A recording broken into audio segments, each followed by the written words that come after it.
What's up, everybody? Welcome back to Out Reptiles. My name is Garrett Hartle, and this is our weekly live video for Wednesdays. Purpose of these videos is just so that I can hang out with you guys. Basically what we do is we have a live, active, vibrant Patreon community, and we'd love to see you guys there. If you want, just go to patreon.com, search Reach Out Reptiles. But we use our patrons to kind of ask us some questions and help guide some of the direction for these live videos.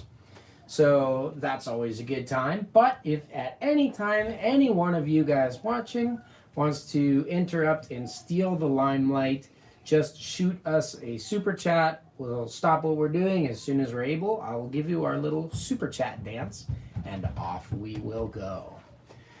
Oh, we got a bunch of people on here so far. What's up, everybody? Aiden, I see you on there. Lori, good to have you here.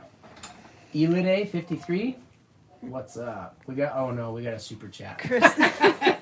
Chris wins for the first one here. Here's the super chat dance. Here you go, Chris. Chris has got to do like at least one super chat just to see the super chat dance like every single time. Probably should pull my pants up for that one. I think he always tries to be the first one. Is that it? Is that your strategy, Chris? What are you getting at here?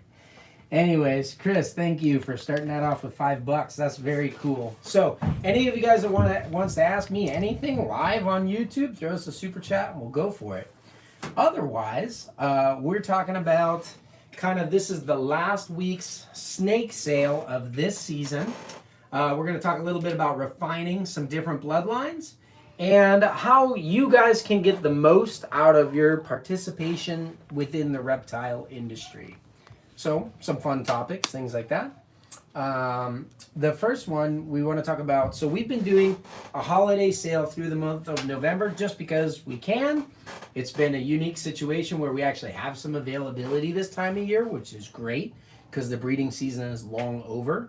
So I was able to have some fun with that. I used to love doing love and hate doing the, the Black Friday sales that I used to do years and years ago at Prehistoric Pets. We kind of started that tradition, and oh man, I used to go so hard on those sales, but I literally ended up in the emergency room one time. Whoa, Alex is here. Woohoo! This is for you, Alex. There you go.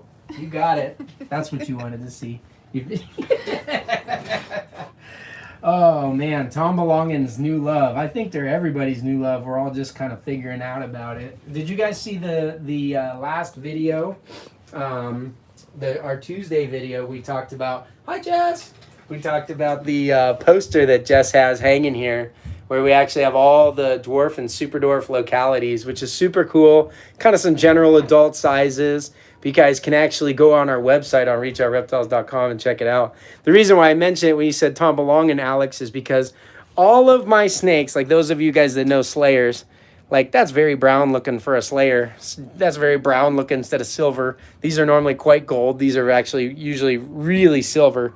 Badu's looking good, but all these snakes were fired down hard. They were super dark, especially this Coyote on this day, except for the Tom Belongin. I don't know how well that comes across on a stream video, but if you buy the poster, you hang it in your reptile room. I was joking around with everybody that just based on the fact that the Tom Belongin was looking pretty good that day, everyone else was fired down because retics change color a lot. I said, oh man, Tom Belongins are going to take the industry by storm because that thing looks so good in comparison to all the others. Not that they aren't good looking, they really, really are. But usually each one of those is very good looking in its own right. And, I don't know. There's something different about keeping it yourself and getting to see your animals on a day-to-day basis. I think you kind of like remember all the different looks that they have as they go throughout. So, and then when you don't have them and you have just a poster to look at, you get one snapshot in time.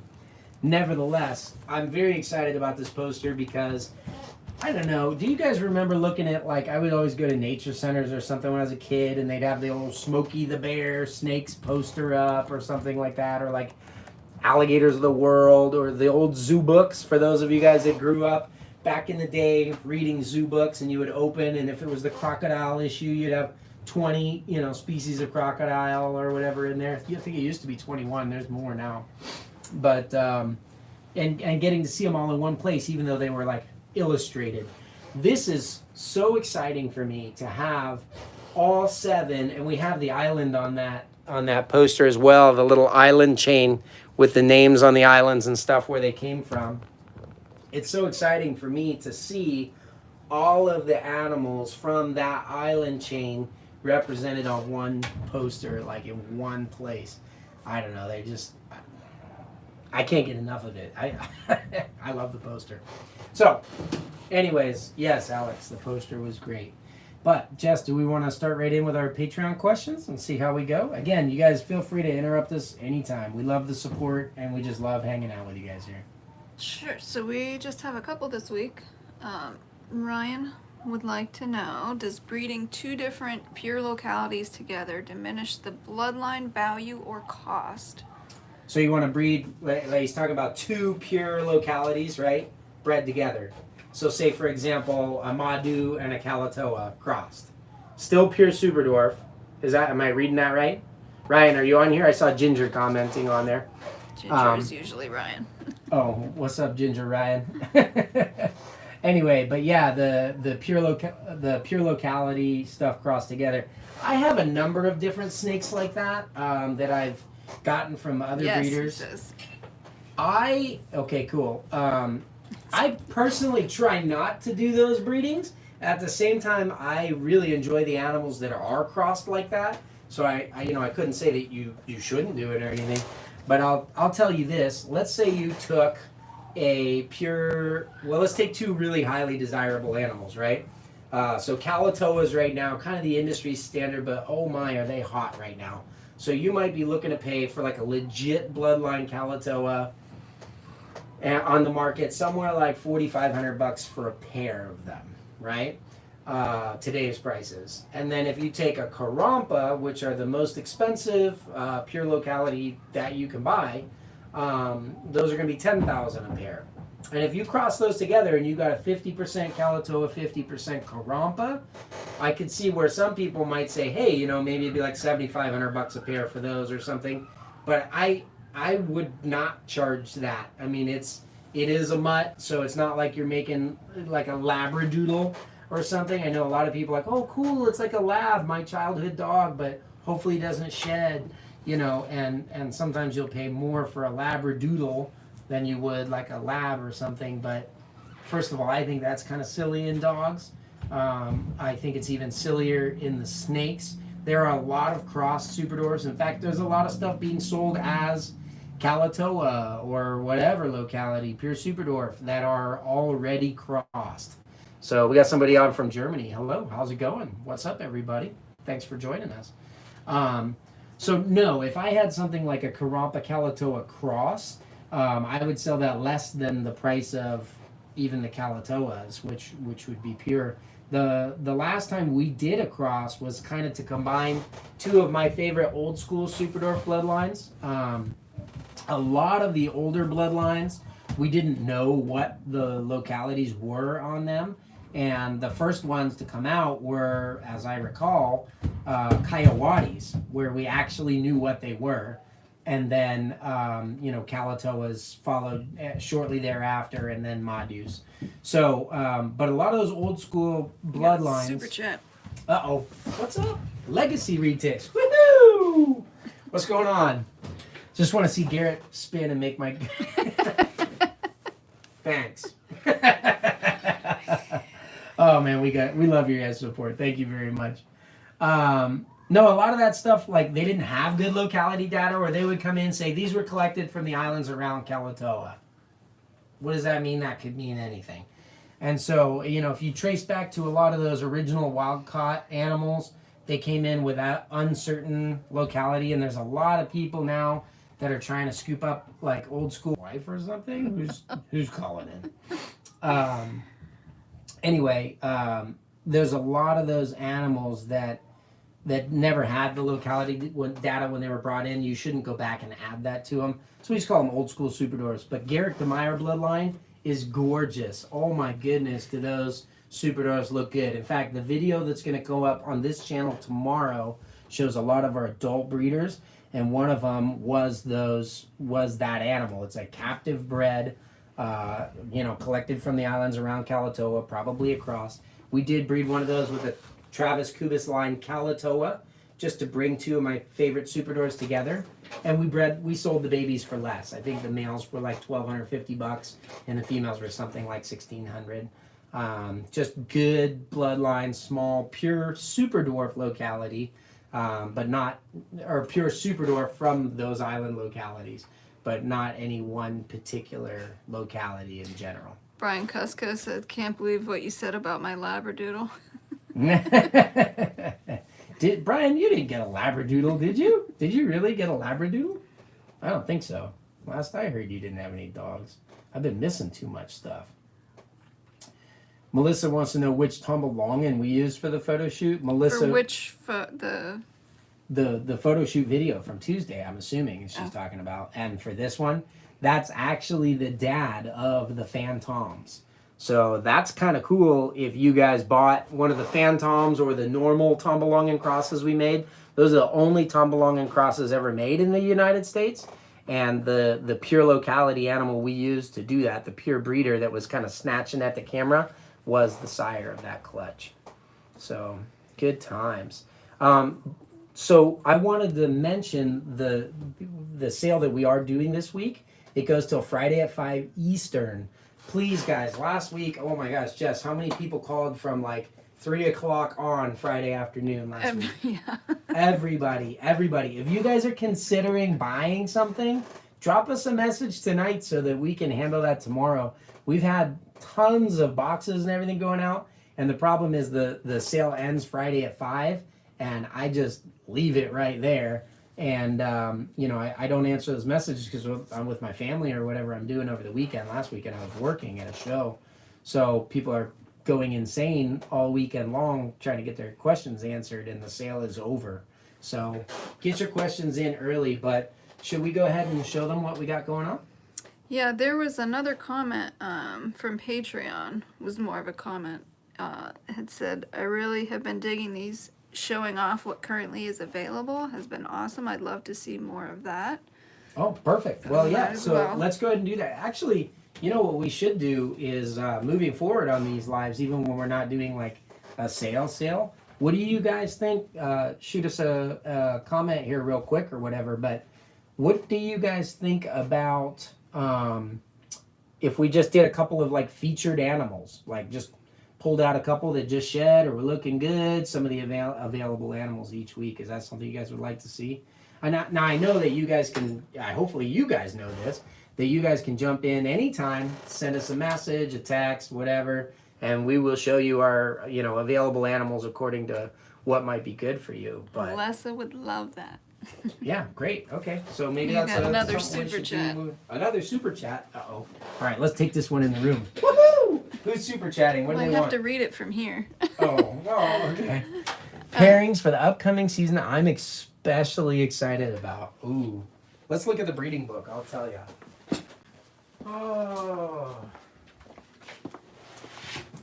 Don't film this one up close, Jess. This is our super secret recipes for next season. We got them all in one place. We have actually a lot of animals paired up right now. Okay, my number one. What's your super secret one, though? My super secret one. The one that I'm most hopeful for and most excited about are the Madus.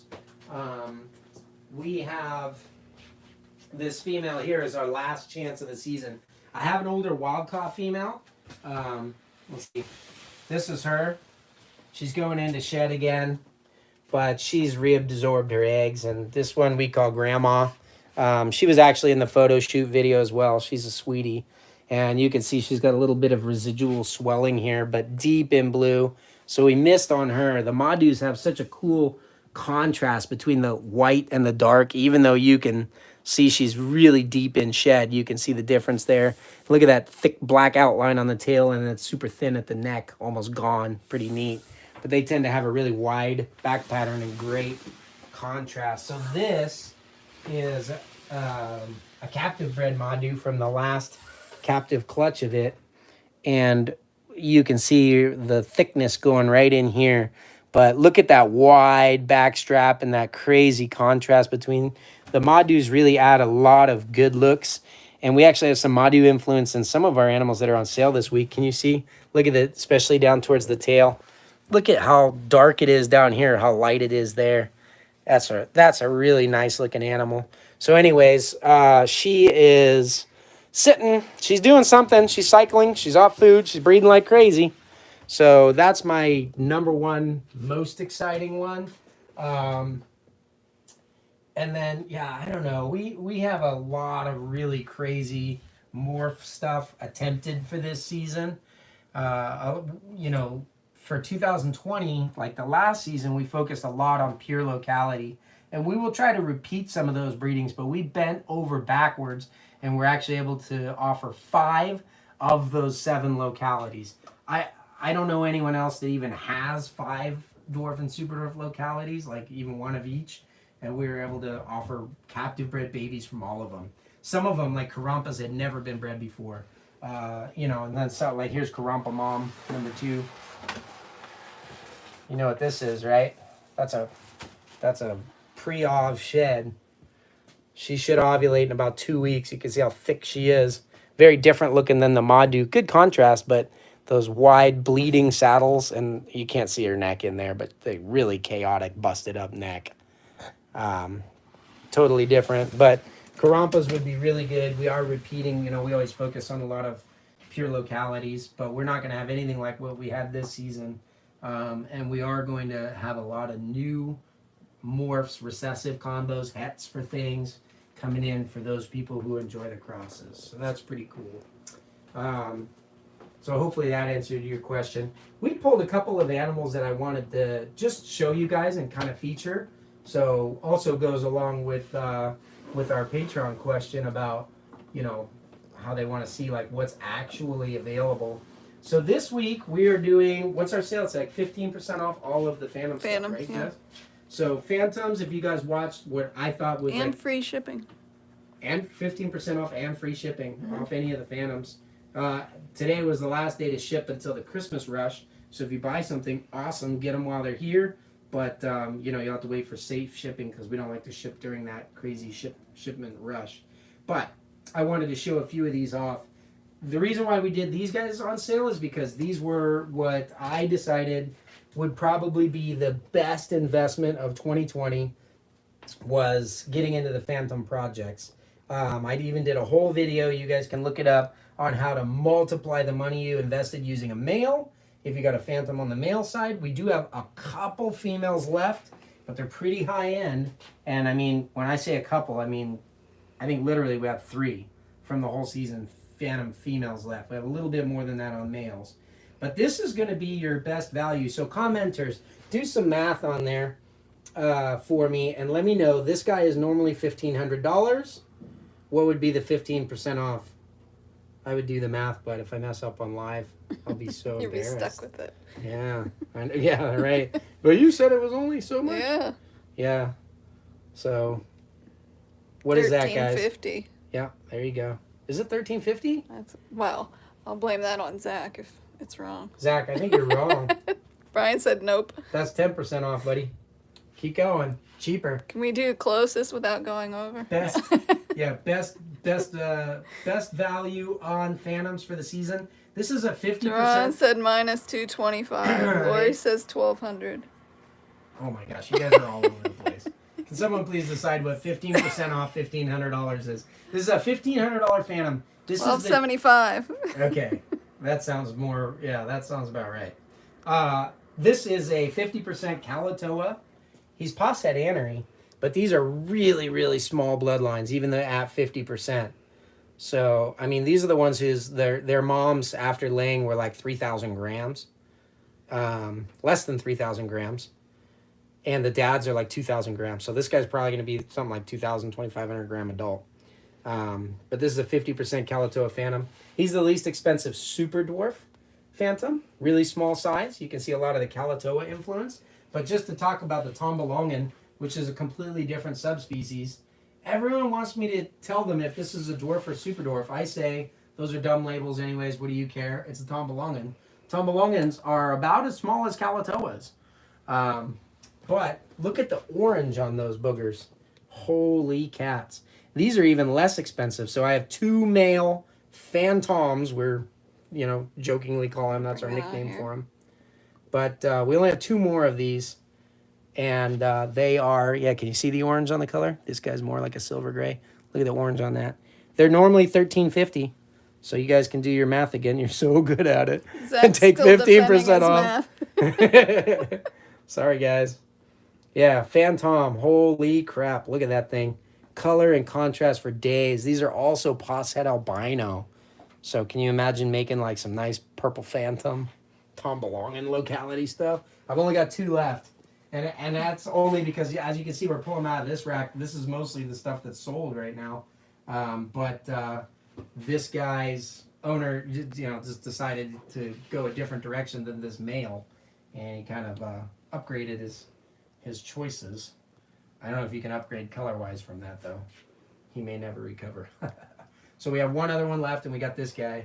It was that guy's choice. That's the last Tomballongan Phantom. So those are $13.50 list price, minus 15% and free shipping. Here is our Kalatoa Phantom. This is going to be a very, very small bloodline, but also super reasonably priced. Then we start to get into like some of the hot stuff. You guys ask me about what my most exciting clutches are. If you guys go to our Instagram and you go to our IGTV, you can watch me cut this clutch. This was the most genetically power-packed clutch. Brian Cusco's suggesting Fantalongan. Fantalongan. I like it. This guy needs to eat. Here, we'll show you. Come here, dude. Wow, these are some serious tongs for a tiny baby snake. All right, come here. We'll show you this guy in action. Didn't know you were going to get a feeding video tonight. Come on. We pulled them over here and interrupted their meals. Hey, buddy. This is, like, if you were going to get one male, this would be the male. 75% Super Dwarf. That's Kalatoa plus 25% Madu off of that crazy contrasting female. But it's a Sunfire, Tiger, Phantom, 100% head annery. That's a 4-gene male. And I think his list price is $7,500, which is high, but that means that the 15% off would be a lot too. This is the most crazy Phantom male that you can possibly get. That's actually the best genetically male that we got of the season. And because there's head anneries, we got anneries in the clutch, but we did not get any of that stuff on a male. Ooh, look at this girl. Fresh shed, same clutch. Let me show you what this Madu does. I think we need to take her in the other lighting though, because the annery on these things is just freaking phenomenal. This is the crown jewel. This is an annery, 75% Super Dwarf, Phantom Sunfire Tiger. She has all 4 genes visual. Oh, I don't like the way this looks on camera. But just in the same way, if you guys get that poster, you can see that Madu is almost bluish. This girl has so much blue going on. It's amazing. Look at how bright and light those are. Like that kind of green coming through underneath from the Sunfire, adding a bunch of orange, and then the annery sucking it all out. Makes it like a pale green. So she's $12,500 because I don't mind keeping her here at all. But whatever, 15% off of that is like, I don't know, getting one of these other ones for free with it, right? Go make some Super Phantom stuff. So that was one of the really high-end ones. Then I got a couple. This is probably the best value in females. Everybody wants to snag those females up. So I've got this one left. This is 62.5% Phantom Tiger off one of my favorite little Super Dwarf females. That was a 75% Super Dwarf Tiger head albino. Look at that.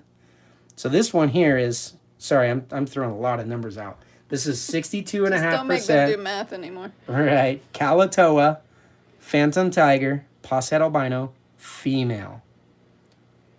She's our last, quote unquote inexpensive, because this is a hot new morph for Super Dwarf. Remember, there was nothing over 50% Super Dwarf ever like publicly made available at all before this year. So these are some of the like really elite when you're talking about high percentage stuff. And this is a female. She's $4,000. 15% off till Friday. Look at the tail pad on her. I love it. I love it. I love that bold striping and contrast. And just to show you how cool, this isn't necessarily a Super Dwarf thing, but just Phantom and Tiger. I'm not necessarily the biggest Tiger gene fan, but these things come together amazingly. This is her brother. He's probably, I think, the coolest looking one that we made, but look how different these are. This one has so much Super Dwarf influence, it's insane. It almost looks like a marble Phantom Tiger. Look at all the speckling going on that boy. That is so nuts. It's just shattered everywhere. It's super high saddle count. They're really tight and pulled up towards the top like a good little Kalatoa should. She did too, but she striped out and just got super bold. Can you guys believe these are from the same clutch? I mean, we got like freckles for days. Maybe I'm partial. I'm talking about the snake, not my arm. And then we got these bold stripes. Same clutch.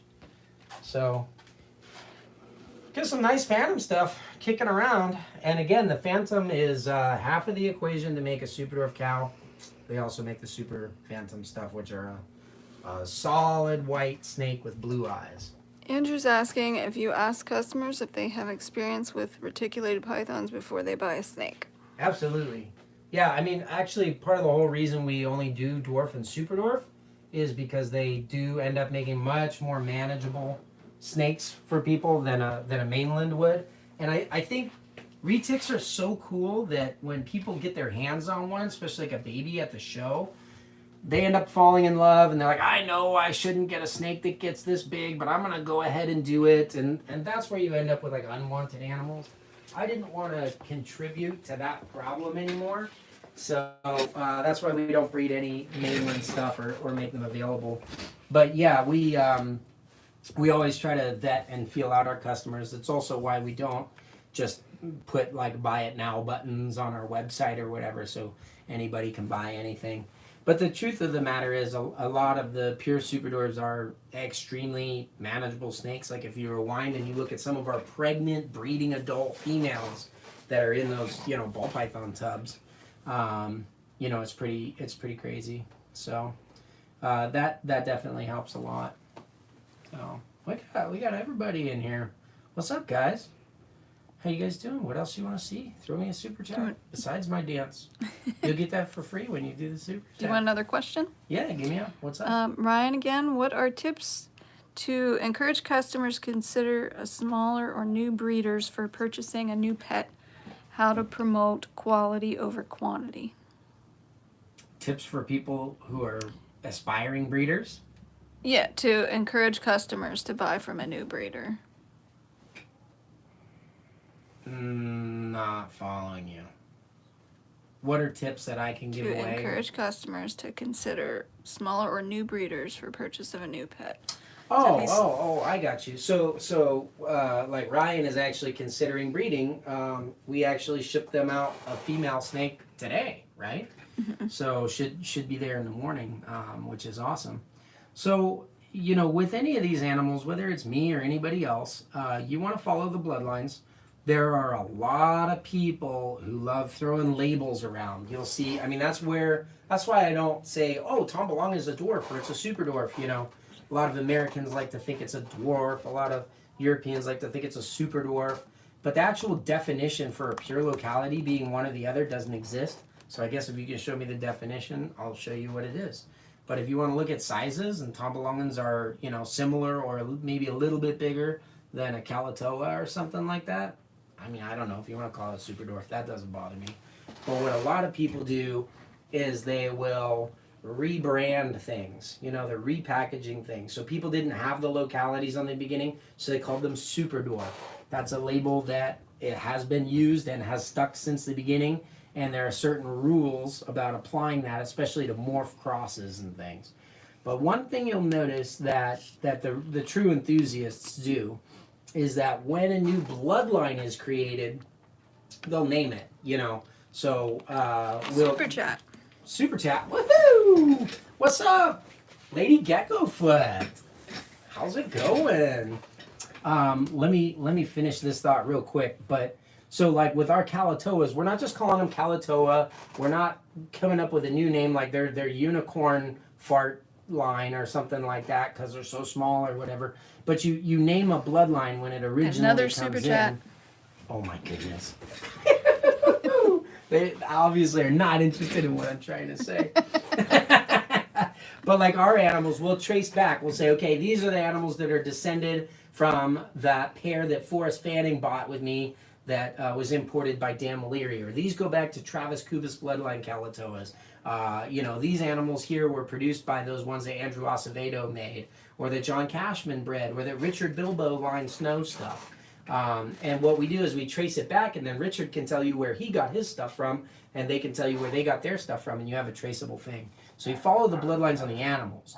So if someone, let's say, bought animals from us, grew them up, and then is going to become a breeder themselves, they should hopefully say, okay, I took this Out Reptiles bloodline animal from these parents, this breeding, and I mixed it into this, and here's everything it is. And that's where you follow it. So Ryan, to answer your question, as a breeder, you want to over-deliver, what is it?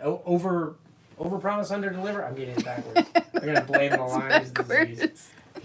You want to under-promise and over-deliver There you go. on your animals. So what you want to do is show up with all that kind of bloodline information, have that really heavy hitting, like, oh yeah, Out Reptiles bloodline, we love those, or whatever. That might be a little bit biased, but I like those bloodlines. And have that traceable information. So that's how you get the good quantity stuff. And then just explaining how the breedings were done. All right, so super chats, 2 in a row. How do Super Dwarfs compare to Dry Marcon as far as temperament, metabolism, cage setup, and requirements?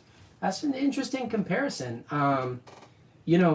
They're both extremely visually oriented, and they have similar feed responses, but they act and move very differently from each other. The Dry Marcon are kind of like a active chase down type of a predator, and the Super Dwarfs are a little bit more stealthy until it comes time for food, then they explode out at you. Sizing is similar. Metabolism on Super Dwarfs much slower. Dry Marcon, eat, poop, want to eat again, poop, and I would say retics, the Super Dwarf retics have a little bit faster metabolism than mainlands, but much, much slower than that. Cage and setup requirements are somewhat similar. The Super Dwarfs seem to like to get up off the ground a lot more. Dry Marcon seem to like to burrow a little bit more. So if you flip that and have them climb, then that's where you're getting. But as far as them being highly visual, highly intellectual animal that connects with you very well, considers what's going on, they're pretty similar. Also that there's kind of like a niche in the industry for them, and in those ways they're very similar. They're also kind of similar, if you're familiar with Dry Marcon, when you hold them, they're really stiff. They just kind of go and they stick out. Retics are like that. They'll anchor like an arboreal snake, and then they move out and they're super stiff. I don't think that retics are arboreal, like they're climbing in the canopies of trees, but where they come from is like a lot of like coral rocks and caves and things like that. So they're constantly grasping, climbing, and gliding over things. So they end up kind of moving similarly. Legacy. Let's see. Well then, if it's like that, let's see the most vibrant yellow in your collection. And now do the dance. Most vibrant yellow in my collection. Who would that be? I mean, albinos are easy. You can get albino. Did you guys... let me see. You want to come over? Let me pull one out. I don't know. She's getting clean tomorrow, so I don't want to show her tub off. She probably has poop all over herself. She might be vibrant yellow with slight paradoxing of brown slime. But let's take a look over here. Oh yeah, she did. She's deep in blue too. She's gonna ruin it for you. This girl's deep in blue, so you can't really see it here. But she's also in our video about Clark Strain Albino if you want to watch it. This is a 50% Jampea. She's a young adult female. 50% Jampea, white phase. And her head is like lemon yellow. That's definitely the most yellow that we've got in any of our retics. But she is quite unique. A lot of the dwarf albinos are really pretty.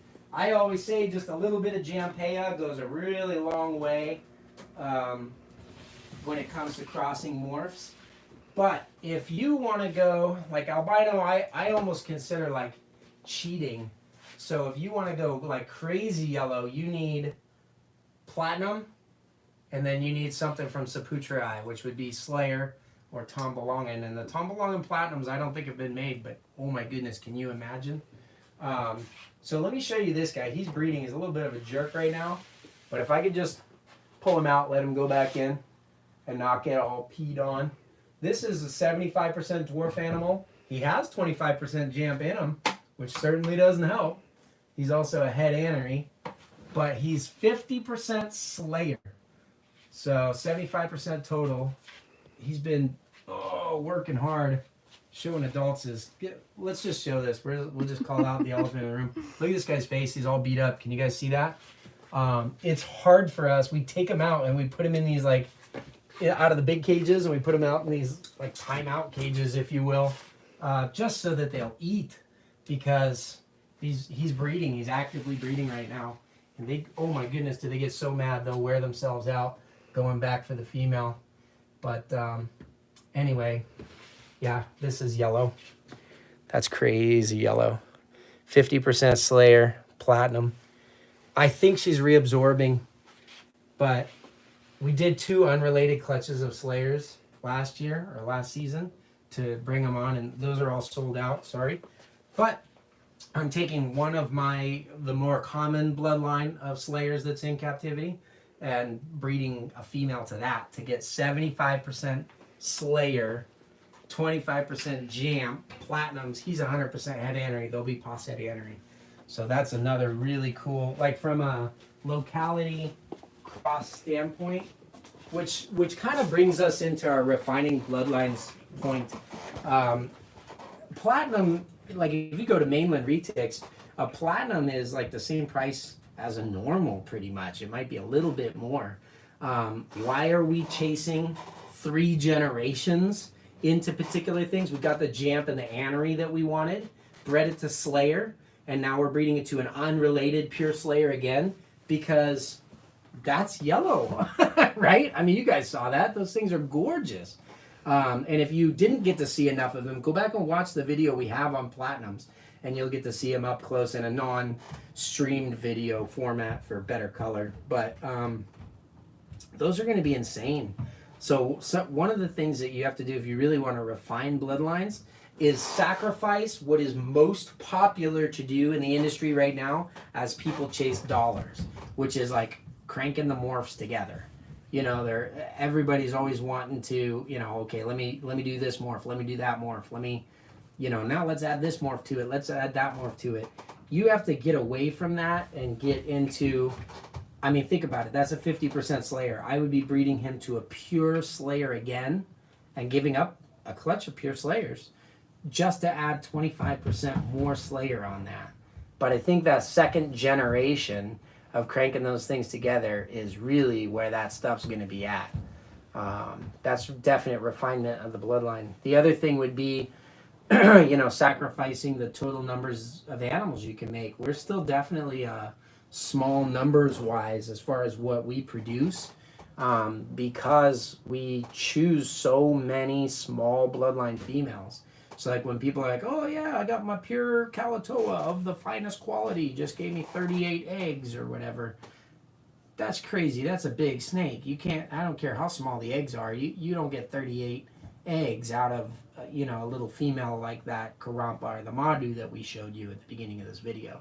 So by having smaller females, more stubborn females, we really focus hard on the refinement of those bloodlines. And you have to make sacrifices to do it the right way. And I don't know, the pricing and the demand of the animals reflects that. People start to notice that difference in quality. You know, so somebody taking like one of those phantom Tombolongans, for example, and breeding it back into Slayer or Tombolongan would be a similar project to what I'm doing with that Platinum, only an even more advanced gene, because Phantom is so much newer on the market than Platinum is. So I'm pretty proud of 3 generations back to Dwarf, though, even with Platinum. I mean, think about how long retics have even been around. It's not been that long. Dwarf retics even less. So to be 3 generations in on just being like, let's make black and yellow happen. I mean, it's a good one for Pittsburghers, you know, but you got to do it. So the last thing I wanted to talk about, and again, you guys feel free, let me know what you guys want to talk about in the comments section there. If you want to do a super chat, I'll stop this thought and we'll go with it. But my final thought for the evening was just kind of how to get the most out of the reptile industry. You know, I think the wrong way to do it, just flat out, is to be like, oh, I want a snake. Let me price shop and buy something as though you were shopping on Amazon.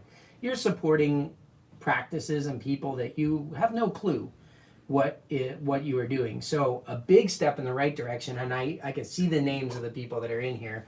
I know that a lot of you guys are doing this. I see Brian Cusco's blaming Jesse Johnson for things. You know, knowing people so that you can intimately understand and blame them for stuff is a good step in the right direction, right, Brian? But knowing the people that you're supporting and then choosing to support them. So like, we'll just use Brian Cusco as an example because he's on there. What's up, John Feely? How's it going? Yeah, you need to. He's telling you to let everyone know to tune into the Searchable as Reptiles podcast tonight with Brian Barczyk. Oh, is that tonight? Cool. Shows how much I know. Right on. Why is that tonight? We're late. That was supposed to be yesterday. Brian Cusco. Anyway, yeah, Brian Cusco and I are co-hosts on a podcast, and we actually went up to the Reptarium and podcast with Brian Barczyk. It was a really good episode. We did not talk much about reptiles, but we got really deep on a lot of topics. I think you guys are going to want to hear that one. That's what he was blaming Jesse for. Oh, for being late? Oh my goodness. That's terrible. Jesse Johnson. You better tell him to drink sponsor the next one pretty hard again or something like that for that. But you hear me, Jesse? If you're out there, calling you out. No, supporting the people that you know in the industry is a great way to go. If there are people that you like, every time you purchase anything, like a poster from them, if you can't support a Super Doors or whatever, there you go. Or a Super Chat. Woohoo! Duran, here's a little dance for you. Hit the like button, Duran says. Don't take my word for it. He said 106 are watching. Everybody like the button. We need to jump up. No, these live streams are great. I really like them. I love your guys' support. And Duran, thank you for shouting that out. But even that is a perfect example of supporting people. Duran tosses out $2. I can continue to make live videos so that we can continue to hang out. It's not just me. It's anybody that you want in the industry. And then there's something that I never know how to talk about this, but I'm just going to go ahead and be upfront with you guys if that's okay.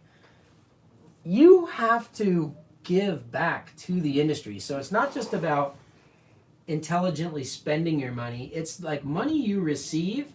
I think you really need to like spread that around. So for example, if we want to run with Cusco, Brian Cusco, I was your first Patreon supporter. I loved what you were doing out there. And as soon as your wife Hillary jumped on Patreon, I pulled all my support of you and gave it to her instead. And I've been supporting her monthly on her podcast, which is great. That does kids' stories under the trees. It's not even reptile related. One thing I think that I start thinking about a lot more, and I know I talk about it with my kids, and you know we go downtown and try to help people out and stuff. But kind of coming into the holiday season, next week we're all going to be sitting around the table talking about what we're thankful for. Either that or talking about like political, reasons why we don't like Christopher Columbus, whatever.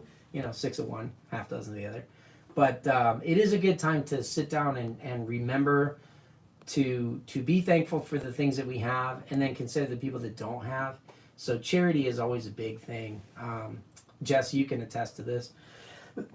One thing I'm super proud of, we've always done a lot of charity runs and things like that. Even before this business was a business and I was producing 2 or 3 clutches a year, I used to give a whole clutch up to charity drives and things like that and do some stuff to support that.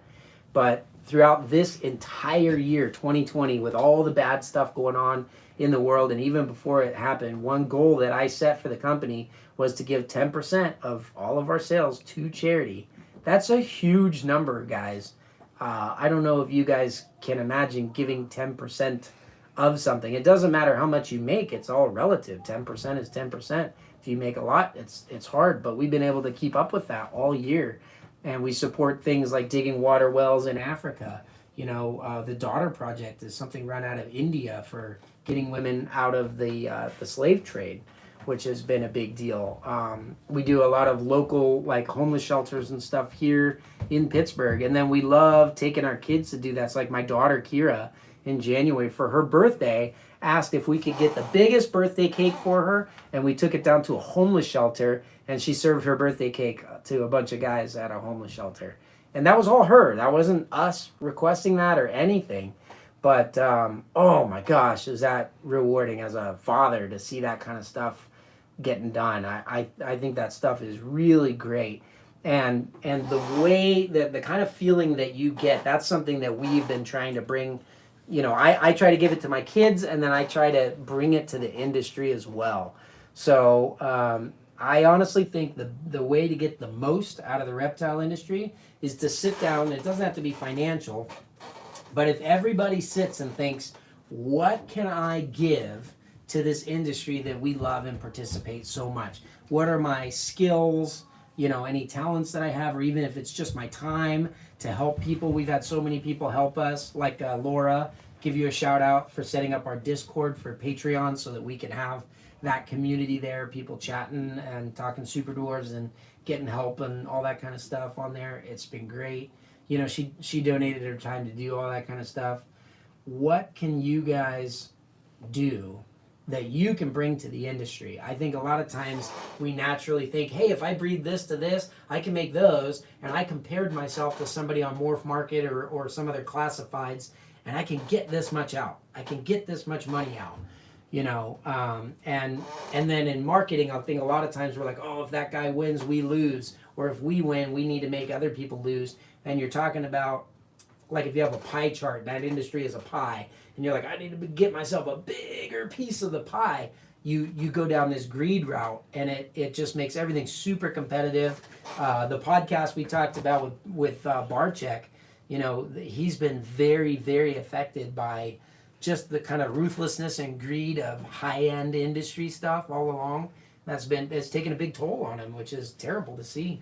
But if you can think instead, what do I have that I can give to promote the people that I love and respect in the industry, the people who are also doing good things, so that each of us can exercise within our strengths? We can all collectively bring this up, and instead of taking a bigger piece of the pie for each of us, let's bake some more pies, and you can have some, and you can have some. And Ryan Hood, who's starting out with Ginger to put together a breeding collection, they can have success when they come and they sell their babies, and by the time they get there, hopefully people will be educated about those bloodlines and those animals because of the stuff that they saw here.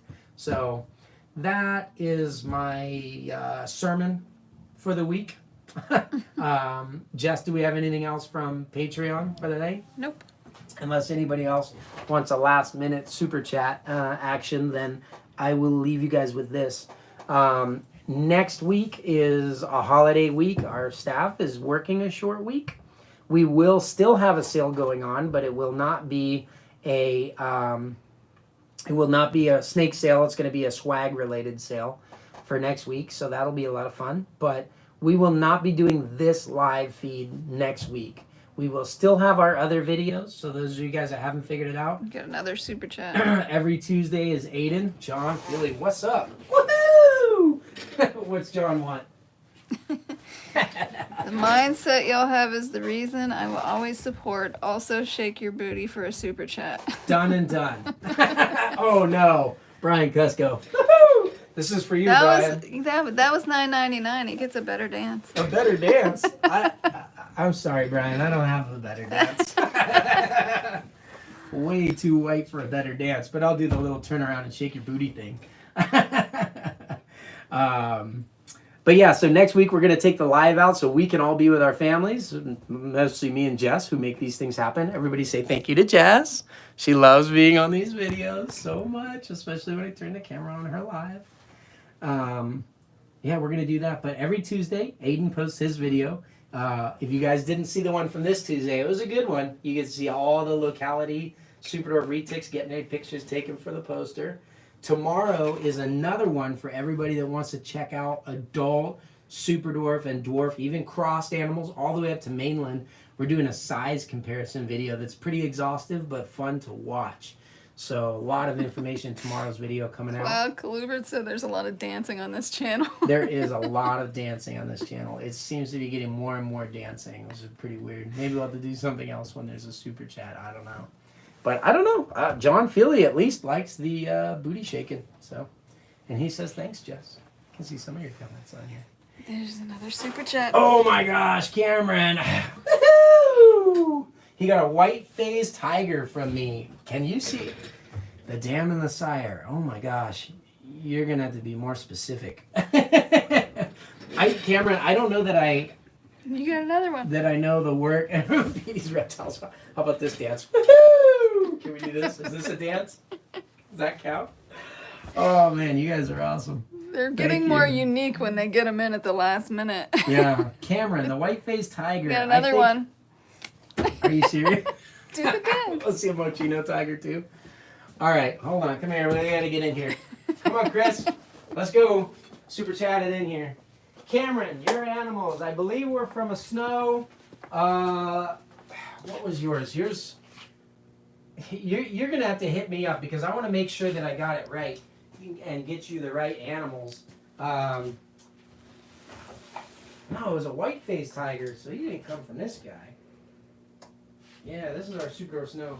Poor Rob told me not to open any of these cages because he's cleaning tomorrow and they all look like poo. And all you guys want to see is from those cages. Cameron, give me the hatch date on your animals. Shoot me a message and I'll show you dam and sire of those. I want to make sure that I get the right animals. I'm not sure that I have one. Did we say Mochino tiger? He said Mochino tiger. Chris wanted to see. Mochino tiger. All right, let me see. Oh, yuck. No, we're not doing that. Dude, she's like pea soup right now. They all got fed pigs earlier in the week, so they're like blowing up left and right. Let me show you baby Mochinos instead. Mochino tiger is yucky looking right now. Here's a cute Mochino. How about this one? This is a low percentage dwarf and super dwarf, but it's got enough to have some sexy donuts down the neck. Look at that guy. There's a regular Mochino. And if that wasn't enough for you and you want to refine your bloodlines farther, there's a Sunfire Golden Child Mochino. These are actually siblings. So you take those good bloodlines. This guy's got decent color. Obviously cool donut patterns. Look at that Sun Chino, Sun Golden. Look at the donuts. He's got like reverse donuts going down his back in Golden Child pattern. So there's a couple of Mochinos for you. Hopefully that's good, Chris. Other Mochino. Yeah, she looks yucky. We'll have to get a picture of her when she's not going to make me all slimy at the end of the day. That's it. Here's another Mochino. End of the day is better than beginning of the day. I suppose. Run upstairs and shower. I don't know, my fingers always taste funny when I eat my dinner with my hands. There's another Mochino from that clutch. Ooh, this one's got super wide. You have to wash your hands?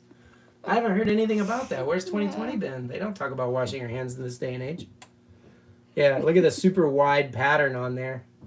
Tons of dark. Very cool. We'll do one more Mochino because this is kind of fun. I don't know if you guys ever pay attention to like what we do over here, but I was showing you some of those, and I showed you that last female Sun Tiger head anery, the Phantom. I kept even just a normal Sun Tiger head anery, non-Phantom, out of the clutch because the genetics are so good. I just had to keep an extra animal. And yes, in case you're saying, well, yeah, but not the Phantom. Where's your Phantom? There's my Phantom. So siblings from the same clutch. The Sun Tiger head anery from that Madhu Kalatoa 75%ers. And here's my Sunfire, the holdback Sunfire Tiger Phantom, female from the clutch. I picked the wide white rosettes on mine to get as much of the Madhu look in there as possible. It'd be really cool to breed an anery Madhu to her someday, a male. And then just to make sure I had it covered, I kept the Sunfire Phantom female, same clutch again. Remember that favorite Phantom Tiger male that I showed you that was from a different clutch? This one has that same kind of super dwarf influence. Look at how many rosettes she has. All those little tiny saddles. Very super dwarf influenced animal. So I'm not just telling you guys you need to buy these things. We're stacking up pretty hard on them. Oh, and that Madu influence is great. Check out what Madu looks like just on a tiger. This one is used our pure Madu male to a Jamp tiger female. The Madu and the Jamp together. That's just a tiger, guys. Look at that sucker. Hoo, hoo, hoo, hoo. So get you some of this Madu bloodline stuff coming out in those. Trust me, those will be cheaper than getting the pure Madus and doing it the way I did. My male Madu, I think, was the most expensive snake that I ever bought. So, good times. Good times. All right, guys. Well, I hope you had fun. I know I certainly did. Jess, no more super chats? Nope. I have to dance for, and we're good to go. I love you guys. I hope you guys have an awesome holiday season with your families. And Oh, there's one. make Do the dance. Matt, come on. Ideal baby sizes to adults. Matt, we did a video on setting up a super dwarf enclosure. We used the Zilla 20 long to put a hatchling in. I'm not a huge fan of like buying a million cages, so I'll put them in something that's a little bit too big. That's something that is easy enough to run down to the pet store and buy everything that you need there if you go to your reptile specialty store, and you can get them set up. So a nice 20 long for a baby will last you like a year and a half.